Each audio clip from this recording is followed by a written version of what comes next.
Hey YouTube, this is City Prepping. Today I have come down to Atlas Survival Shelters here in Los Angeles, and I'm meeting up with Ron. If you've obviously been on YouTube long enough and you've searched anything that has to do with bomb shelters, you probably come across this YouTube channel, Atlas Survival Shelters. I'll put a link in the description section if you want to check it out. But what I was hoping to do today is come down, talk to Ron, get to know a little more about the business, what they offer.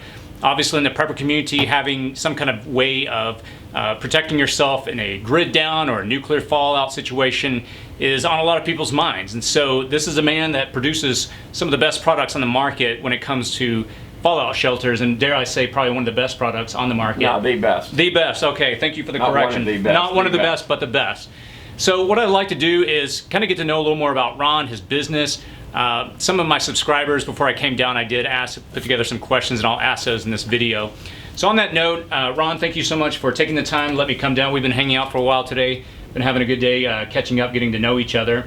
And can you tell me a little more about really how you started this business? I mean, I've been serious with prepping for about 5 or 6 years now, and obviously I probably first found out about you by watching Doomsday Prepper on National Geo when they had the segment about your business, building the fallout shelters. So tell me a little more about how you started this business and what really drives you in this business. In 2007 or 8, this thing came out called YouTube, you know, and my buddy told me that somebody put a video on YouTube about a bomb shelter in Utah. And I was like, hey, that'd be so cool just to have one. I mean, what red-blooded American doesn't want to have a bunker, or as a kid would call it, a fort, yeah. You know? So I guess we never grow up. So I got into it by watching that video and going to Utah and actually going down inside one. And I built my first bunker in 2010. I was actually going to buy it because I didn't know how to do the air system and all that stuff. But, you know, I studied it for a few years. And I ended up building my own because I wanted an escape tunnel and I wanted a mudroom. And as you can tell on my logo, it shows a little family right there. So you come down and you have a mudroom. In most shelters, and you can't see it right now because it's off lens, but you just come down into the bunker. And by studying the engineering of radiation, you got to have a 90-degree turn to attenuate gamma radiation. So I wanted a shelter with a 90-degree turn. So you come down, you make a 90-degree turn, and you go into the bunker. And that room serves as a decontamination room. It also serves as a room where you can put like your waste, or you could put a body if you had to, or you could put anything, peat moss. If you have a composting toilet where you put peat moss. It also keeps fire from reaching the main door, so the gasket doesn't burn up. So that lid up there on the top, that is an AR-500 bulletproof lid. You come down a staircase, you enter into the mudroom, and you go into the shelter. Now, if you guys know that if you go to the Atlas Survival Shelter videos, you can see bunkers. I got bunkers on my videos. That's what I do on that channel. But so you go into the bunker, and if for any reason the entrance gets blocked, I wanted a way to flank the guy. So I put an escape tunnel on the back. As you can see, there's a guy coming up there. And one of the things I remember when I was looking to buy a bunker, I went to this guy and I said, where does my dog go? And he says, you don't bring your animals. I'm like, are you freaking crazy? Of course the animal comes. So I put a dog in my logo. So that's why I got a dog in there, because that escape tunnel can serve as a dog kennel if you got German Shepherds or some kind of big dog. So this was the design of the bunker I want. And when I took my design to the people and I said, make my design, oh, they wanted $1 million. So I built it myself for like $60,000. And this is back in 2010. Oh. So I made it, and then some people learned about it and they said, hey, would you make me one? I said, sure, I'll make you one. So I did it at cost. And then Doomsday Preppers came along, you know, in like 2011 or whatever. Yeah. And I signed up for it. So we made a bunker for this guy, Brian. So I did a bunker with Brian for Doomsday Preppers, and that kind of launched the career because people saw that and people said, hey, I want one of those bunkers. Those are cool. And so, you know, next thing the business started, you know, and so back in the 1950s, there was a company called Atlas Bomb Shelters, and I have the original brochure right here. And I forget the name of the guy that started Atlas Bomb Shelters, but I'll hold it up for you here. And this is an original brochure from 1961. So this is history. This thing right here should be in the Smithsonian. Wow. And should it be like on my wall, but check it out. That's nice. Be careful, it's fragile. Okay. But that's from 1961, and that's an original pamphlet from Atlas Bomb Shelter. So I saw this company, I found history on this company. I was like, you know what? I think bunkers are going to come back in demand. And the Chinese were knocking off my product. I needed more business. So I said, you know what? I'm going to start making bunkers too, because people were contacting me, you know, to make them bunkers. And next thing you know, I said, you know, I'm going to start the company. I'm going to name it after this company, except instead of calling it Atlas Bomb Shelters, I'm going to call it Atlas Survival Shelters, because there's more things that we can do. We can do tornado shelters, fire shelters, you know, all kinds of shelters. Okay. So that's why it's Atlas Survival Shelters. Bomb shelters is focused on one thing. So the bunkers I made in the beginning are nothing like the bunkers that we make now, okay? Or we made changes to them engineering-wise after like a year and a half, because the Army Corps of Engineers contacted me, and or the military contacted me, and they sent a guy here from the military Army Corps of Engineers, and they brought basically designs that were mil-spec that aren't really available to the public. And I was like, oh wow. I was just doing like my air pipe coming straight out of the bunker. The military doesn't do it that way. They have the air pipe come up a little bit, it shoots out, and it goes down at an angle, and then it comes up, and over here is a check valve. So if somebody pours gasoline, or the enemy pours gasoline in it, it goes straight into the ground. And if they pour gasoline or water into it, the fumes won't go uphill because the pressure will push it out. And I was like, oh wow. So when I see bunkers that other people make and they just have an air pipe coming out, all I think is wrong. Yeah. It doesn't mean it won't work, it's just not mil-spec. Okay. Okay? So the shelter, so I have adapted that technology to all the bunkers I make. And guess what? I'm the only one that does it. I don't know why no one has copied me. I really don't, because I show it on my videos. I show it on my website. Yeah. So it's not like I let the secret out of the bag, you know? And I really had to think hard about doing that. But making a tamper-proof air system for a shelter is very important, because so many people got to realize that are watching this video that a bunker is not a fortress. A fortress is something that's to be defended, okay? A bunker is a place to cower and hide for the most part. So people say, well, I could just get into that bunker. Well, guess what? My bunkers aren't a fortress. If you want me to make a bunker where you could defend it, it's going to cost you millions of dollars. And I've made them. But I'm trying to make bunkers for the average person who only has maybe $25,000, $35,000, $45,000. And when you have a bunker that small, you can't have all the luxuries of a fortress. You know, turning turrets and all these secret tunnels and this stuff. But all you need to do is for nuclear fallout, that is, all you need to do is realistically get shelter for 2 days. Okay. If you can get shelter for 2 days, you got about a 98% chance of survival. And how do you come to that number of 2 days? Because the radiation decays. After 7 hours, 90% decays. After 49 more hours after that, 99% decays. So basically, after 56 hours, according to the experts. Okay. Okay. And I have videos coming out, as you know, today on it. And these are guys that they live in radiation. They sell potassium iodide, they sell radiation detectors, they sell Geiger counters, they sell everything radiation. Okay. And this is coming straight from them. The myths and the facts are two different things. What you see on TV is Hollywood. That's not the truth. So you got to look at the facts. Yeah, that was always my perception, that after a nuclear war or any kind of a nuclear bomb being detonated, you know, it's maybe 6 months before you could come above ground. No. And again, I based a lot of that probably on TV shows. I've never really done the research of what is the half-life after a nuclear bomb, you know, that you know. But I'll say this. The minimum amount of time that any of the experts say is 28 days. So the longest, one guy will say, if you can find shelter for 2 to 7 days, you're great. Okay.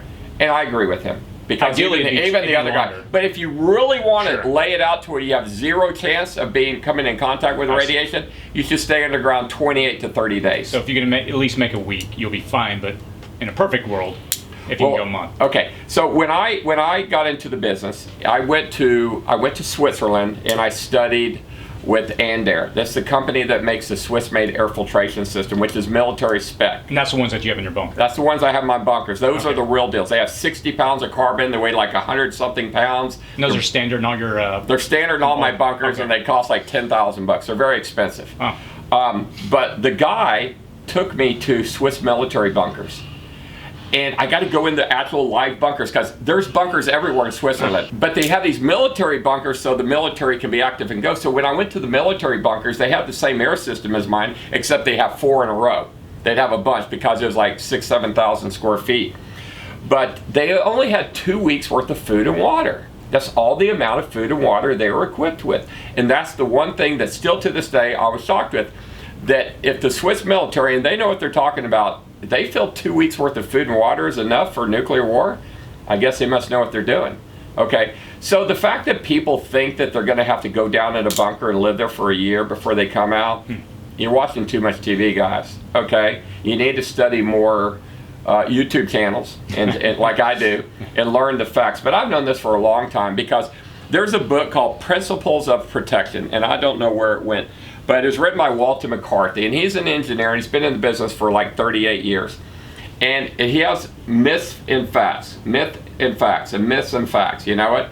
And I learned so much from the book. Matter of fact, I met the guy. I actually worked with him for like a month in Texas. I enjoy meeting the experts in the industry. Sure. And then there's another guy who actually was one of the designers on the Denver airport, which is a giant bunker called the New World Order. Okay? There's a giant bunker down there. There's murals on the wall that depict the end of the world. And the guy that was one of the engineers or designers, whatever it was, he has a 189 IQ. He's freaking, he looks like Einstein with the curly gray hair and freaking genius. He was part of the military group that came to me and told me how to make my bunkers. So I got it from, and this guy has done billions of dollars of bunkers all around the world. So when I was in the presence of this man, I felt like, wow, you know when you're around somebody who's the real deal. He's not an imitation, he's not a dreamer, he's the real deal. And this is the man who looked at my bunker back in like 2012 and made changes here, additions here, suggestions here, and that's the bunker I have today. If that would not have happened to me, I would probably be still making bunkers like the other people do with just air pipes coming out of the ground. Gotcha.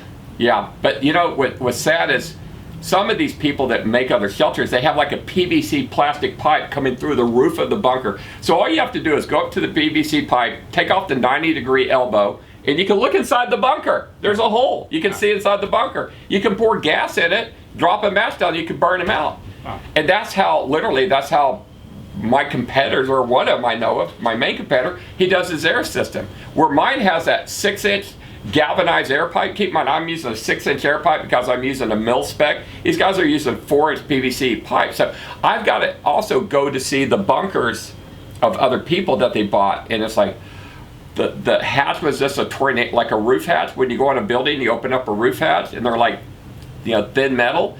My hatch is 3/8 AR-500 bulletproof steel. You can shoot it with a 308 or whatever you want, except a 50 cal. 50 cal will go through it at point blank range, but I made it with a bulletproof lid, and then I created the decontamination room, and then I created gas tight doors. So when I first made the bunkers, the doors were gas tight. And then I realized you got to be gas tight because if there's fires, you're going to have smoke. And with smoke, you have carbon monoxide. So I switched my doors to gas tight doors. So I made changes. I galvanized the air pipes. I put the tamper-proof things on them. I went to gas tight doors. I put in check valves to release gases and waters. There was just some changes and so now my bunker is the spec bunker for the United States Air Force. So every bunker that goes on a U.S. Air Force base now is basically that bunker right there. Huh. And if it's good enough for the U.S. military, it's good for us, okay? Because military don't mess around, and they got the money to buy it. Sure. But they make you do it right. And they come in and tell you to do it right. So you've actually done bunkers for the military then? Of course. Okay. And not only the U.S. military, militaries from all around the world contact me. See, India just contacted me to do 14,500 bunkers for them. Huh. But they're artillery. Okay. These engineers from India contacted me and asked if I could come up with a design for them to protect the people along the Kashmir and the Kashmir region from artillery, both from Pakistan and India, whatever, because they're being killed by friendly fire. And I was like, you don't need me. All you need is the Anderson shelter from World War II. And they're like, what's that? And I basically had them pull it up, and guess what? That's what they did. They got them to make it themselves. So I put out a lot of goodwill because goodwill's been given to me, and I can't do a bunker for everybody in the world.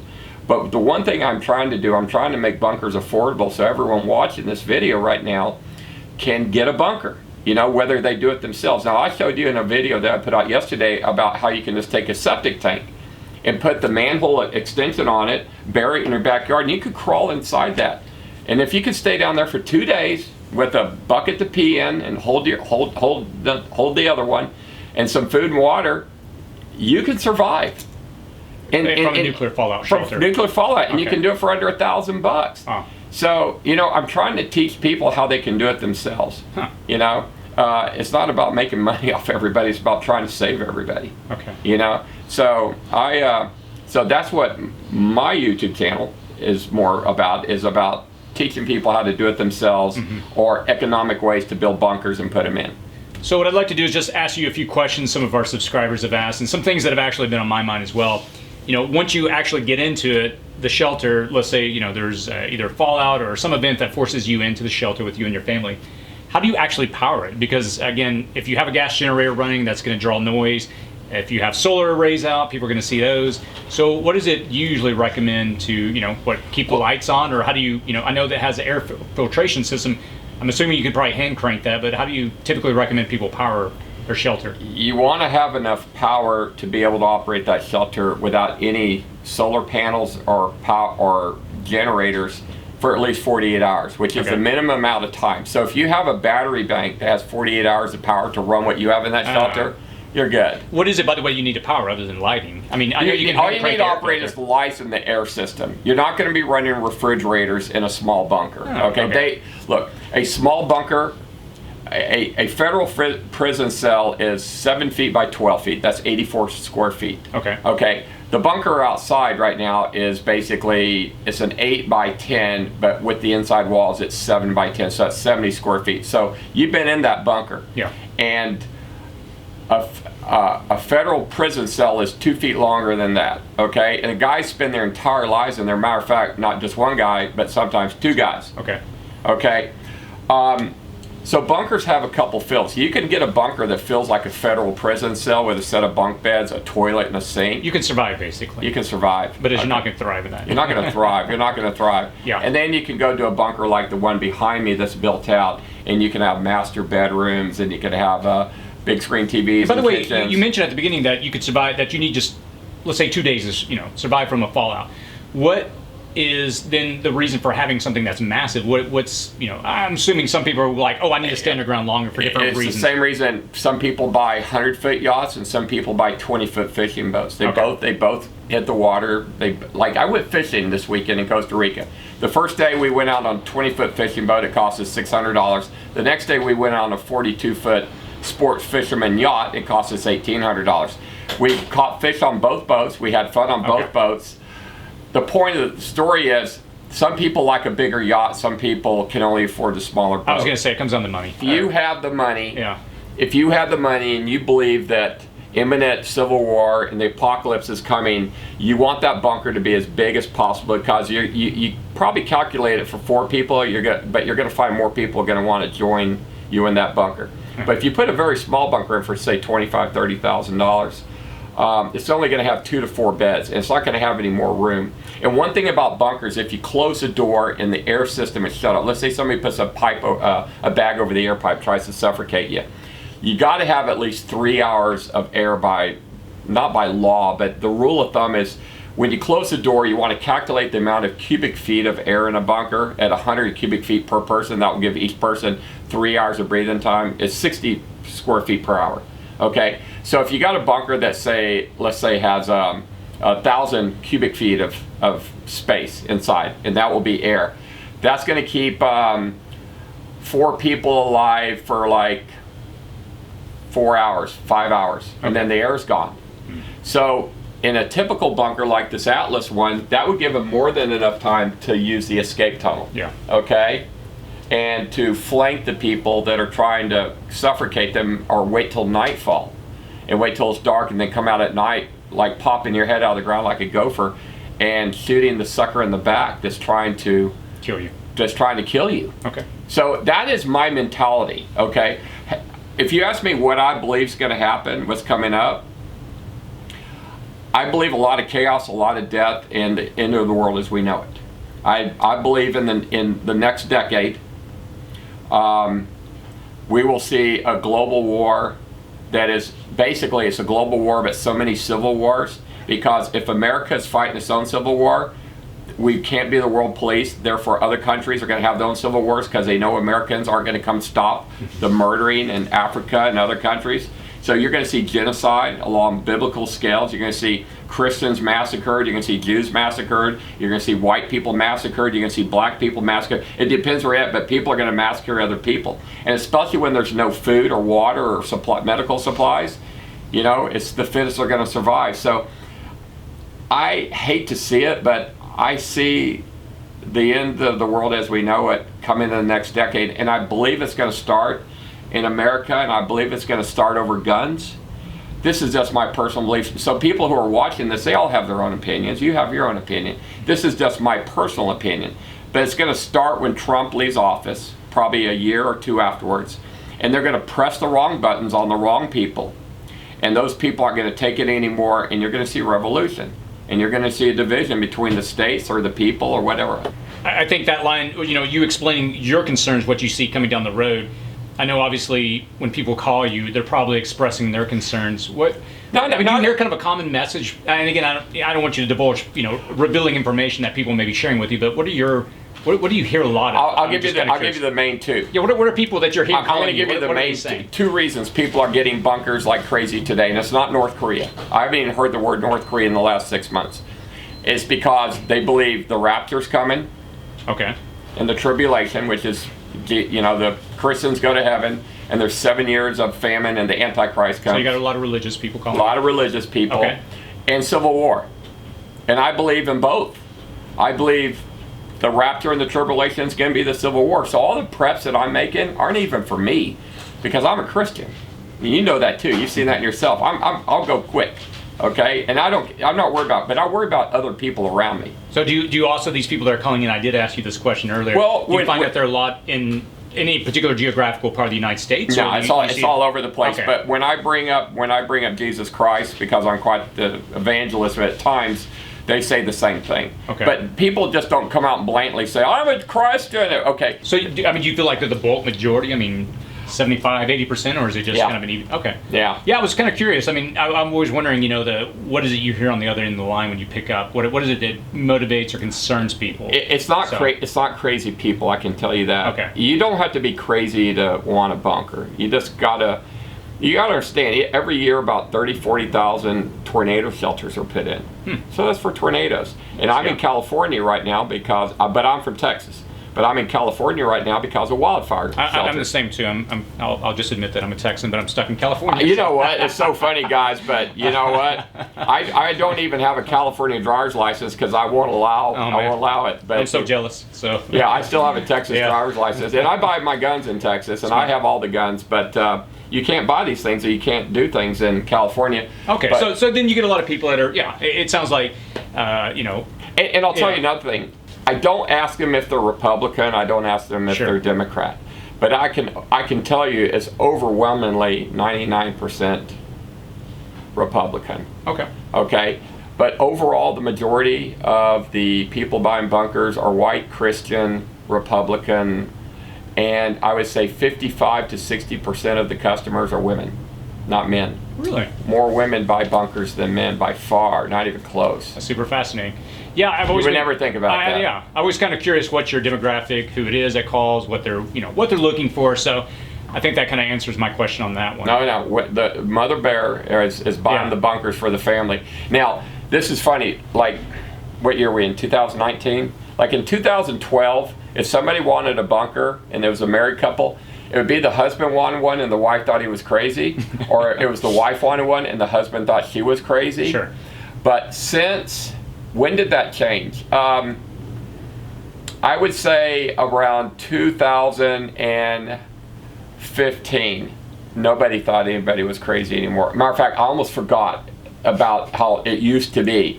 Oh, I'm not going to have him a bunker. He just thinks he's crazy. Sure. Nobody thinks nobody's crazy to have a shelter, because a shelter is the only means of insurance. You can protect your family from a lot of disasters out there, whether it's a wildfire, a tornado, or a hurricane, or whatever it may be. In this case, I like to call my shelters all disaster shelters. Nice. Certain shelters will handle all disasters. I do make a line of tornado shelters that are good for nothing more than a tornado. They won't do anything, but that's it. Okay. You go in during the tornado, you come out afterwards and hope it don't hit. I make some shelters that are okay for other things, but if you want a good shelter, you want a shelter like this design. You want to have a shelter that you can go down and have that mud room, because that mud room is so important. It serves so many purposes, from, like I said, the decontamination, more storage, a place to run the generator underground so looters don't take it, and you keep it quiet. That mudroom. So can you run the generator in the mudroom? Pointing to this bunker, and this is from the guy who wrote that book, Principles of Protection, but if you'll notice on his bunker, you come straight down into it. You see that? There's no 90-degree turn or nothing. The only thing between you and the surface is a fiberglass hatch. You see that? Oh, wow. That's not enough for me. Yeah. And it's not enough for the military. Now, in 1961, John F. Kennedy, our president, had a bunker built for him in Palm Beach, Florida on Peanut Island. Now, you guys can watch this on YouTube, because there's a video called JFK Had an Atlas Survival Shelter. Huh. But that design is the same design that I do today. So when I came up with my design, I didn't see his bunker first, I saw it afterwards. Interesting. Okay, I was like, well, basically I reinvented the wheel. Yeah. But there's a common sense way to do things. So when you go in JFK's bunker, you go through a long pipe, just like that, with 7-foot diameter. You go through a decontamination room, and then you go through another door and you're into the bunker. It's just common sense. I didn't know why the people that were making the bunkers, when I was looking to buy one, didn't make any bunkers like that. They just thought a piece of pipe or a hole in the ground with a staircase coming down or a ladder coming down was it. And I'm like, well, I can see sky when I look up, you know? I mean, I need to know that there's 3 foot of dirt on top of me, because 3 foot of earth or 2 foot of concrete, well, to protect you from 99% of the gamma radiation, the alpha and the beta as well. Okay. And so you need to have that dirt on top of you. It's your shield. Now, you could also have, 4 inches of lead, 12 inches of steel, 2 foot of concrete, or 36 inches of earth. Those are the formulas to protect you from the gamma radiation. Okay? After a nuclear fire. No, from when the bomb goes off and it puts off that gamma. Gotcha. If that gamma hits you, you'll be dead in 2 weeks, because you'll get cancer and you'll just get sick and die. Okay. So, but if you are prepared for it, your chances of surviving are almost 100%. Wow. Okay. And if you aren't prepared, depending on the bomb and the radiation, you still have a good odds of surviving. Look how many people that were at ground zero of Hiroshima and they lived today. Yeah. You know, I think the last guy died like 5 months ago. I've always wondered, what the mortality rate and how many survived long term. But I was surprised a lot of people They had burned. Yeah. So it's not, and that was a low altitude bomb. Okay. I forget the altitude that one was set off at. I don't remember if it was 2,000 feet or something. But the bombs that our enemies would set off today are a lot higher, but they're a lot bigger bombs. Let me, I'll ask you, I have a few other subscribers that ask some questions. Stephen Richardson asked, what are the common mistakes homeowners make? What are pitfalls? Can a shelter be built into an existing home? Can it be built discreetly? I mean, that's a question I've had. I mean, imagine if you live If you have a basement, you can build it discreetly. Okay. Okay. And there's actually books written by Joel Skousen on, I actually have one in my office over there on it's called The Urban Bunker, I believe, and it's how people are turning their basements into bunkers. Huh. And there's an old video from the 60s that's like Sam or Donald builds a bunker. You know, it's an old famous video, and he gets cinder block and he builds it. You know, the key thing is this desk and this roof right here is a shelter, believe it or not. Anything above you is a shelter. Okay. Okay? This and that together will protect me from the alpha and the beta, what I have right here. The alpha paper, it won't even go through paper.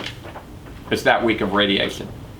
Then the beta will go through, like, I believe it has a power to go through 1/4-inch steel or something like that. Okay, it's the gamma is the strong one.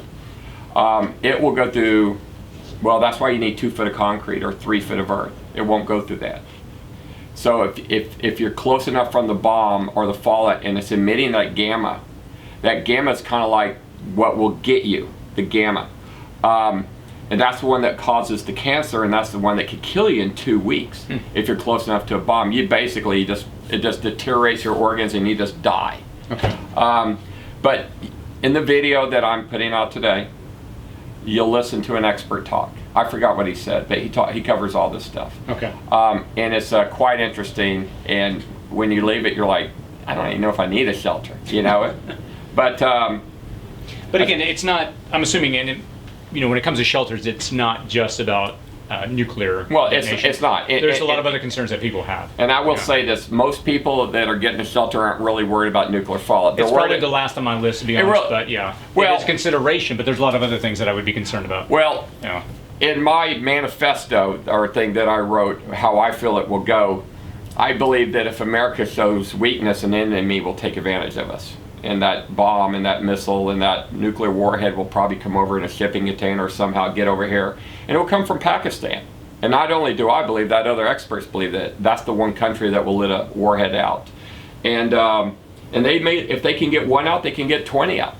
And one of them can take out, and they're big enough, they can take out an area as big as 200 square miles, which is pretty large. That's about 13 by 14 by 15 miles square, something like that, or basically 15 miles square.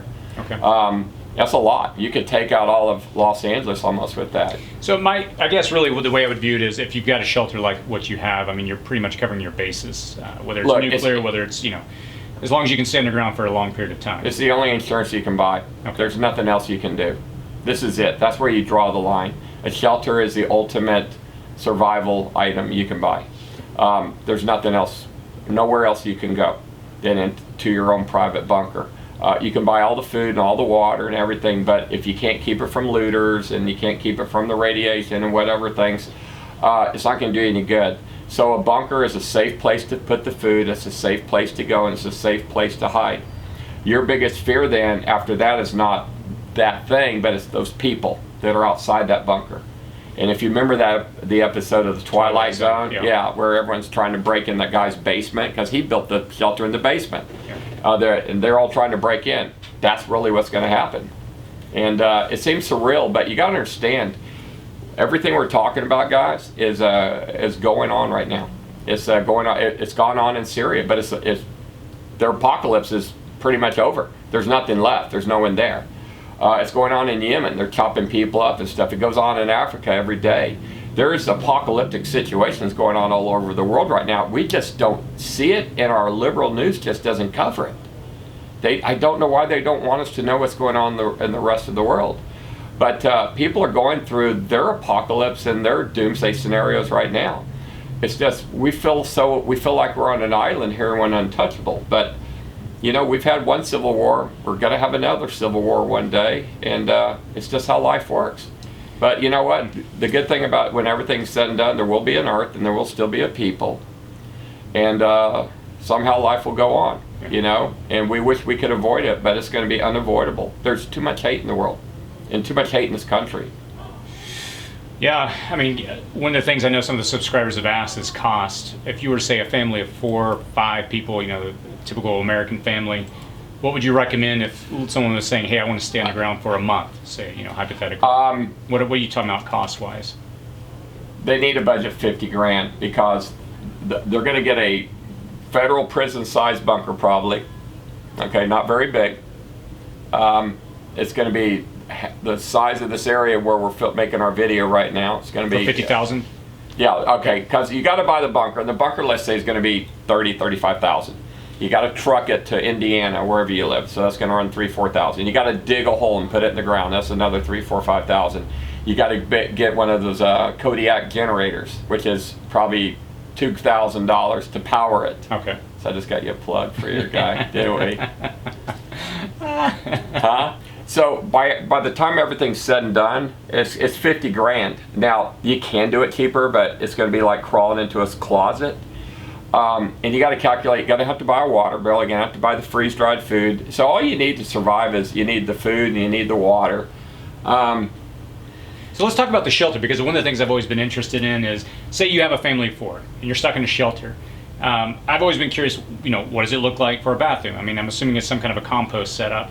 What does it look like if how do you drain water off or something? How do you, your oxygen, these different things? How are these things, waste management, how are these things all handled? A small jail size or cell size shelter isn't going to have running water, okay? You're going to have a composting toilet, and you'll take the peat moss and you'll put it in the mudroom, or you'll do what's called a dry flush toilet, which is, there's one behind you right there. When you go to the bathroom in it, you shrink wrap your waste, and then you throw it into a bin or something, but you can't smell it once it's in the shrink wrap. And you don't become, when you're in a bunker, now I spent 11 days in a bunker, as long as I spent. And it was a long time, and it was during December 21st, 2012, during the Mayan calendar deal. And it was basically just a dry run of my bunker and a publicity stunt. I didn't really think the world was getting in.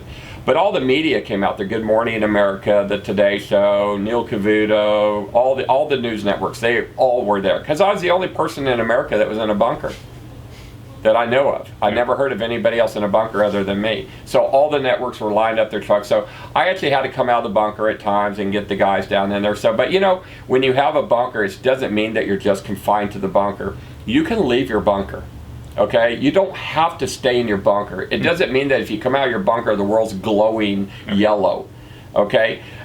You'll have a radiation detector, okay? And the radiation detector has a cable that runs up, and the same device is in the video I just put about the radiation, because we went over. But you have a radiation detector, and it has a cable that goes up to the surface, and it has like a little nose on it, and it's sniffing how much radiation is out there, and you turn it on, and it tells if the levels are safe enough to go out. So you don't want to go out if the levels aren't safe, but once the levels are safe, you can go out and you can come back. Now you want to put on your chemical suit and go out there if you think the radiations are level, because you don't want to drag the radiation back into the bunker, because what it will do is it's still continuing to emit the gamma radiation. Gotcha. And you'll be getting closer to something, it's like you can see it, the light coming off of it. But radiation is like a flare. They burn really bright, and then they go, and they die out, and there's nothing left in them. Radiation is just like a flare. They burn bright for a few hours, and then they're gone. And that's what radiation does. It burns, and it burns itself out. Okay. And that's the analogy that I was given, and I get it when they tell me that. Okay, I see that. I've seen flares, and then they just go out. Well, that's what radiation is. It's just a bright, shining flare that burns brighter, then dimmer, then dimmer, and dimmer, and then it has nothing left, and it's gone. And you can go back to a normal life. That is why Hiroshima and Nagasaki have people living there, and they're fine. Yeah. Because it burned out. It's not emitting. Okay. Now, you can go there and you can pick up levels of the radiation, but it's not any more level of radiation that you're probably getting from the sun every day, according to these guys. Okay. We get radiation every day through the sunlight. Sure. Okay? So it's not like we don't get enough of it. If the truth and the truth and the myths are two different things. If people know the truth, they won't be so scared. But if you're in the wrong place at the wrong time, you're a dead man. And if you're close to the wrong place at the wrong time and you have a shelter, you're going to be a live man, because you're going to get in that shelter, you know what to do, you're prepared, and you'll survive. Now, when you come out of that bunker and you're dealing with all the hordes of people that are freaking out, looking for medical care and doctors and screaming and bleeding and stuff, every time they see a clean person, they're going to think that that's going to be a doctor. You can only imagine, help me, because you can tell that person is not messed up. So some people may choose just to stay down in their bunker and just let, the longer they go, the calmer it might be when they come out. Okay. Because it's going to be crazy. And what is it? We're just 9 mils away from anarchy. Probably more like 3 in this country, but yeah, well, 9's a common phrase. But that's the thing. To our we're all status. just 9 mils away from anarchy. Sure. And when people start running out of food, they're going to change, and they're going to go back to their morbid ways of it's animal instinct. Animal instinct. Yeah, there's things in the brain that turn us into pure animals. Of course. When we get hungry and thirsty. Absolutely. Yeah, your higher level gets overridden by absolutely. Yeah. A lot of subscribers have asked about adding a bunker to a pre-existing yard or your house. I know you have the one shelter that's called, I think, the Wynado. Garnado. Or Wynado has the stairs that you can build under your house, right? This is the kitchen. This one's the Wynado. You can tell it has the stairs, and we show it hidden under a kitchen counter. and you just basically slide the counter, you go down the steps, and you go through the watertight door and you're in the bunkers. The Garnado is the same thing on the inside. The difference is you got to go down a ladder, and then you make a sharp 90-degree turn. So the Garnado, on an engineering point of view, is a correctly made bunker, because the Garnado, you see, has the 90-degree turn. See how it comes down and turns? Gotcha. When you get into the Wynado, which the Wynado is fun because it has the stairs, but there's no 90-degree turn. I see. But Wynado is popular because it's inexpensive and it gives people a wine vault. So if you want to do a properly square bunker with the 90-degree turn, you have to go over here to our modular series. And this one right here, as you can tell, makes the 90-degree turn. See right there? Okay. Can you see that? I do. When you say decontamination room, by the way, what does that mean? I mean, explain that to, you know. As you get naked and you take a shower. Oh, so it has a shower in it. You throw your clothes out with radiation on them. Okay. Don't touch them ever again. Put them in a plastic bag. You throw them out in that mud room. Leave them in the mud room, or throw them up the stairs, up on the surface. Okay. And then you go into the bunker and put on a new set of clothes. Okay. You got to wash off. So radiation, once you're exposed at a minimal level, can probably be rinsed off pretty quickly. Oh yeah. Radiation can be dusted off. Matter of fact, the way to test to find out if there's fallout, you put a dark colored plate outside on your porch, and when you bring it in, you can see the dust. Okay, you can see the flakes. It looks like just looks like ash, but that's fallout. Okay, do you know what fallout is? This is what happens when a bomb goes off up in the sky. They don't do ground bursts because you get more effects from going off in the sky. Sure. When the bomb goes off in the sky, it sucks up all the loose dust off the surface and it pulls it through the cloud of fire. And the radioactive neutrons attach to the dirt, and then it gets fried because the dirt's going through the fire cloud. It gets burnt, and then it falls back to Earth. So radioactive fallout is nothing more than dirt dragged through a furnace where radioactive neutrons attach to them, and then it falls back to Earth, but typically it falls down with the wind. So going down, it looks like a river of that's fallout. why you always hear about so if you have fallout coming at you, all you have to do is go to the left or go to the right, and you're out of the path of it. It's just like a raging river. You go left or right, and you're out of the path of the fallout. Huh. Okay? Yeah, that's why they always say don't be downwind. Well, yeah, and and so if you see it there, you want to go that way or that way. Don't go this way. Gotcha. Just a little bit of education and people will not be scared and they'll be prepared. We don't have a civil defense program in the United States now. So people aren't educated on the myths and the facts of nuclear fallout. That needs to change.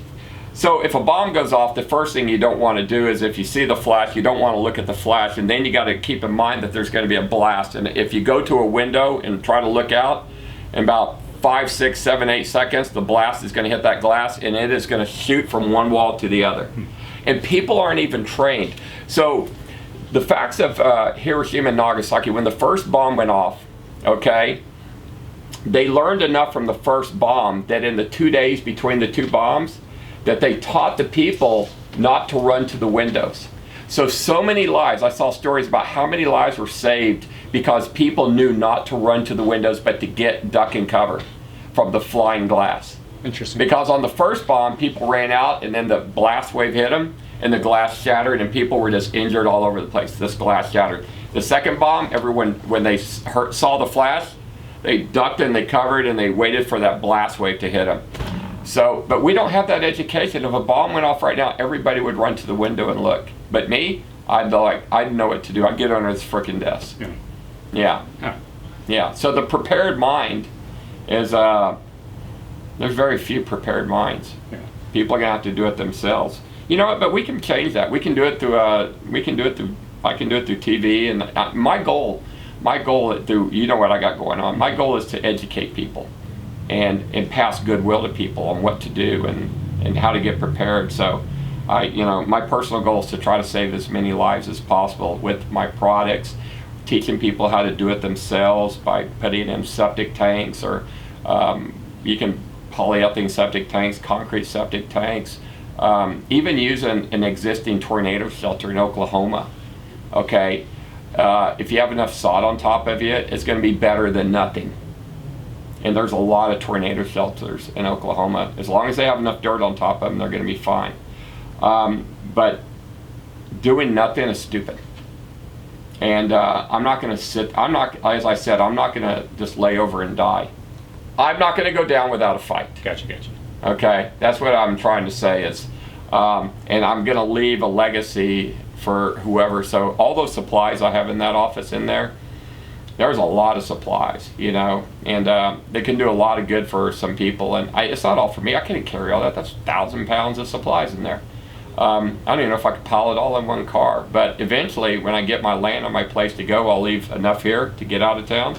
And this will be my bug-in spot. The funny thing is I had so many people say, well, if a bomb goes off, I'm going to Atlas Survival Shelters, you know? They're going to come here.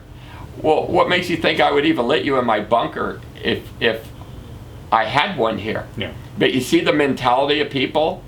Well, I'm going to go where there's a bunker. Sure. Whether I have the right to. This is why people who get bunkers don't want other people to know you have them. And if you have a bunker, you should not let anybody know you have them, because your friendly neighbor is going to be your worst enemy. And if it comes down to your family or his family, he'll shoot your family and save his. Sure. That's the mentality and the fear that happens when people really think they're facing death. Absolutely. I mean, it's just survival instinct. Let me ask this one last question. What prevents people from getting inside the shelter? I've had several people ask about that in the comment section. It depends on the shelter, okay? At the bare minimum, I try to give people a fighting chance to defend off walking looters or zombies or whatever you want to call them. The average guy that's walking around with just a backpack and a little thing of water, he's not going to have the tools to even get into one of my small standard bunkers, because that lid is 1/4-inch AR 500 steel. Okay, he'd have to get through that, then he'd have to get through the door down below. There's not much you can do to stop them once they found the bunker. So you understand, the key is to be camouflaged and not found. So people go to great extents to hide their air pipes and hide their entrance, or put their entrance behind a wall, behind a gun cabinet, under a kitchen counter. You want to hide in plain sight. If somebody finds, it's like, what would prevent me from breaking into a bank? Well, the only thing between me and breaking into a bank is a guard. But let's say there's no guard and there's no police. Well, so I have free range with a tow truck and the tools. I'm going to get into wherever they lock everything up. All you want to do is make it hard on them. Now, if you have a bigger bunker like the culvert one from Atlas or the escape tunnel, your only means of protection is the bulletproof lid, the amount of air that you have inside. And if you're worried about that, you can add a CO2 scrubber, which means you can reclaim the air. You can pull the carbon dioxide out of the air through a CO2 scrubber, okay, and you can release new oxygen. But once the oxygen runs out, you know, so you can maybe extend 1 day to 2 days, and maybe they'll leave after 2 days, and then you can open the hatch and you got fresh air again. You go out there and uncover the air pipes. But if they find your hatch and they find your air pipes, they can make it hard on you. Doesn't mean they're going to get in, but they can make it hard on you. Now, they're not going to affect my air pipes if they try to pour stuff in it, but if you cover the air pipes with a plastic bag and tie them off, yeah, you can suffocate the people down below, and they're gonna have to come out and unclog those air pipes. No different than if you were in your car and somebody put a plastic bag over your muffler. You'd eventually have to get out of your car and go pull the plastic bag off your muffler, otherwise the carbon monoxide is gonna back up and kill the motor on the car. Yeah. So the answer to your guy is, you gotta keep that bunker hidden and camouflaged. So it's really important, if anybody does consider getting a bunker, not to let people know, basically. Don't let them know. And this is why little baby deer are born with camouflage.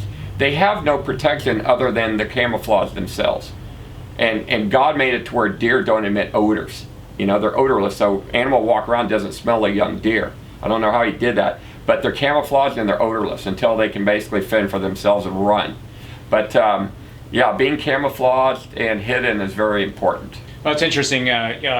I've got kids, and I brought up potentially getting a bunker one day, and of course their first response is, I can't wait to tell all my friends and stuff. So Well, they can't tell their friends, but it's hard to when you're a kid because you have the coolest fort in town. Sure. You know, and it's hard as an adult not to show your best friend. Just make sure that best friend's in another state, because otherwise your best friend's going to move in to you. you're going to show up at your door when things go sideways. I will say this much: the bunker's the coolest thing I own in this world. Huh. And when you have your own.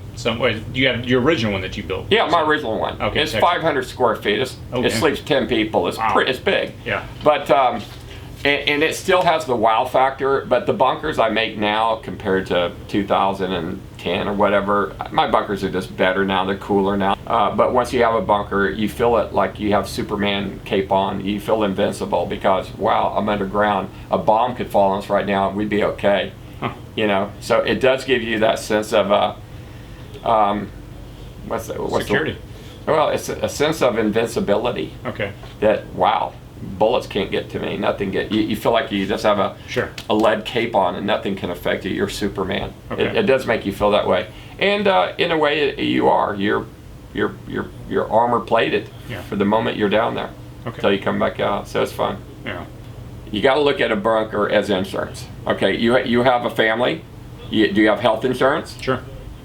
You don't want to use it though, but it's there, right? Right. Do you have a house? Yeah. You have house insurance? Yep. You don't want to use it though, but it's there, right? Sure. So Okay, do you have car insurance? Yeah, of course. Okay, do you want to use it? You don't want to use any of your insurances. Life insurance. Have you ever touched any of your insurance, physically touched them? No. They don't exist. Yeah. A bunker is the only insurance that you don't have to continually to pay year after year, that you can pass down generation to generation to generation, and you get it to use it and touch it and feel it and play with it, and you know it's there. It's the last insurance that you need. It's the only insurance you can buy to protect your family from what's coming. There's no other insurance you can buy. Even if somebody's trying to sell you a membership to a cave or a dungeon somewhere, it might be a scam. And most of those are scams. People are selling $25,000 memberships and they'll tell you when to go, where to go. Yeah, good luck trying to find that con man, you know? Owning your own personal shelter and putting it out on your farmland or in your backyard or back on 40 acres or back where you go hiking, and then burying little caches of monovaults or septic tanks with food and supplies like a squirrel buries nuts. That's how I do it. I have a bunker, I have a plan, I have little, even the little 500-gallon septic tank, it doesn't have much in it, but I'm putting them all over the place. Why? Because I could run to one, get underground, and infrared won't find you. You're not visible. I mean, the infrared won't see you. I mean, you're not above ground. They can't see you from a helicopter. So maybe I think a little apocalyptic at things like that, but I can't. That's my job, and it doesn't cost much to think like that. But it sounds crazy now, and it seems kind of crazy, but it seems fun at the same time. But if shit ever really hit the fan, boy, that would have been a smart move. You know, places to go and hide just for a few hours, you know, from people. And guess who did that during an entire war and won the war? Vietnam. Yeah. That's how they fought and won a war. Yeah. They kept going underground. So guys, the Vietnam beat the United States of America. If you want to beat the enemies, you better have little cubby holes underground. And that's my plan. And it sounds silly, but it's not silly, because it defeated the United States of America. Yeah. All right, so thanks again to Ron over here at Atlas Survival Shelters for taking the time to explain his insights information when it comes to, you know, years and years of building survival shelters. Obviously, you want to go to the source whenever you want specific information, and if you want to check out more about his particular product lineup, you can go to Atlas Survival Shelters. I'll put a link in the description section. And also, he has a YouTube channel, which I'll link to as well, and I'll put a link up in the cards up above. And again, that's Atlas Survival Shelters. So, Ron, thanks again so much for taking the time to share the information, take the time to do this interview. And if you want a 5% off coupon code, hey, a deal's a deal, right? You can just call in and let him know that City Prepping sent you, and he'll hook you up. So, and then I'll get a free shelter out of it, right? That's ultimately that's what I'm trying to do here. Everybody wants a shelter. Yeah, everybody wants a shelter. That is the ultimate man dream, I think. It is. It is. So that's why. That's how I got one. I mean, I didn't think doomsday. I just thought, how cool would that be to have your own shelter? But now I get it. Yeah. So thanks again for taking the time to watch the video. If you enjoy it, please click on the like button, share on social media, and as always, be safe out there.